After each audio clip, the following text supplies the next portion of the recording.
Let's talk about the core of the body and the importance of the core in keeping it healthy. So first, the core is not just the front of your body, it's the back of your body as well. So let's talk some history.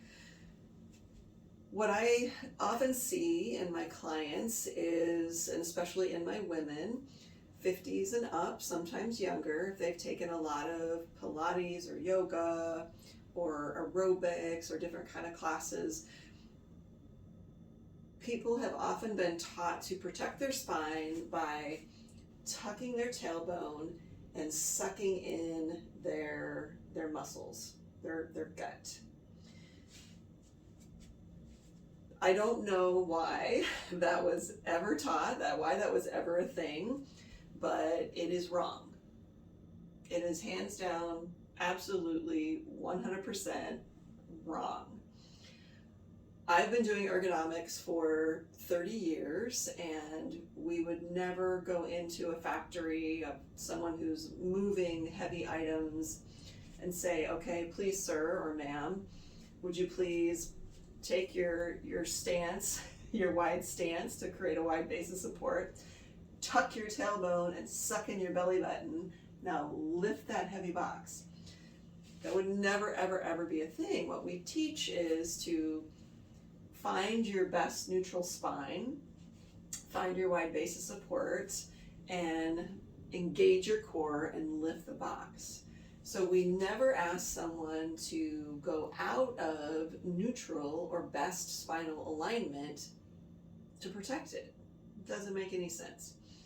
So the way I teach to engage your core, remembering that it's front and back, is to place the fingers and the thumbs on all four corners of your core, and then not suck it in or push it out, but contract the muscles.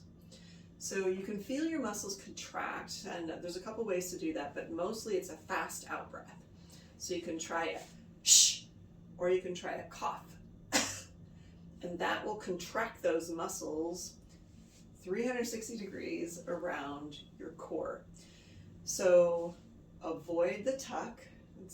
There's not a lot of reasons for tucking ever in a functional world. So why is it so important to know how to contract your core and make sure that all four corners of your core are contracting evenly? We want to think about the body in terms of core stability and joint mobility. So if you don't have mobile shoulders and hips and you have an unstable spine, your spine's going to end up doing the work that the other joints should be doing.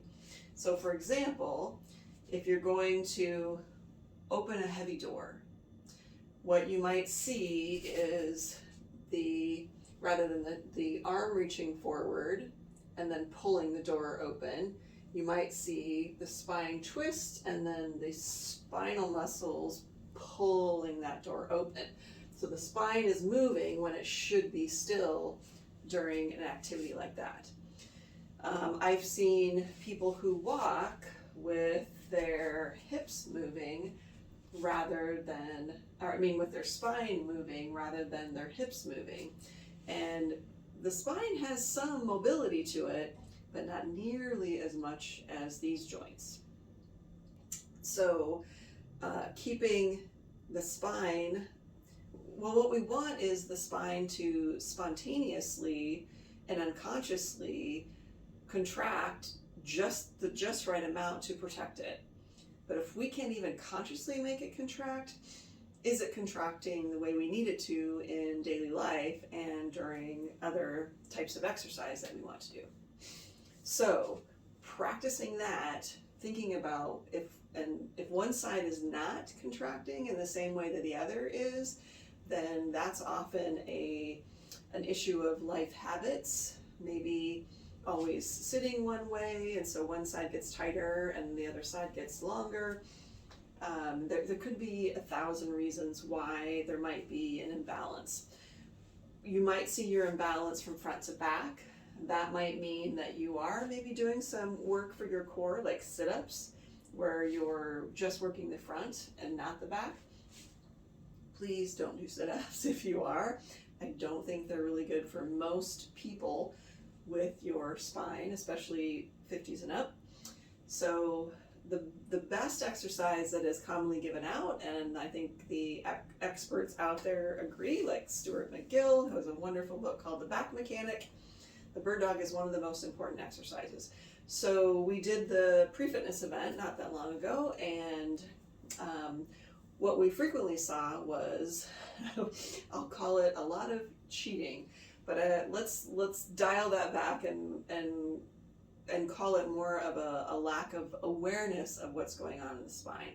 So I'm going to demonstrate a little bit. So what we're looking for in the bird dog is that you can keep the shoulders, the hips, and everything in between it completely still, and then move the extremities. So I'm going to demonstrate on the wall, and I'm going to show you what is stable and what is sort of cheating. And I want you, when you try this yourself, to really notice and tune into your spine and notice when it starts to twist.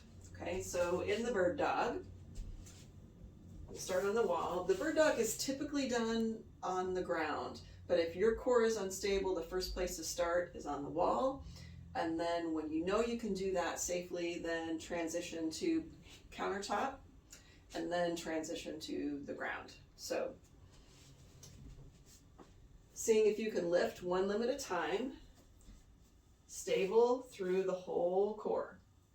Okay, no movement in the spine, no movement in the spine, no movement in the spine, no movement in the spine. Now here's where you might see a little twist going on in the spine that we want to avoid. So it might be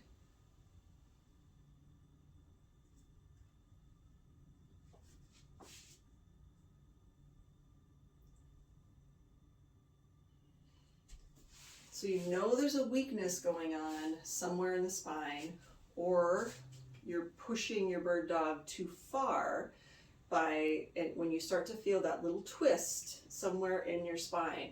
So avoid doing that in your bird dog, and you'll do a much better job of learning and teaching your core how to stabilize responsively and effectively.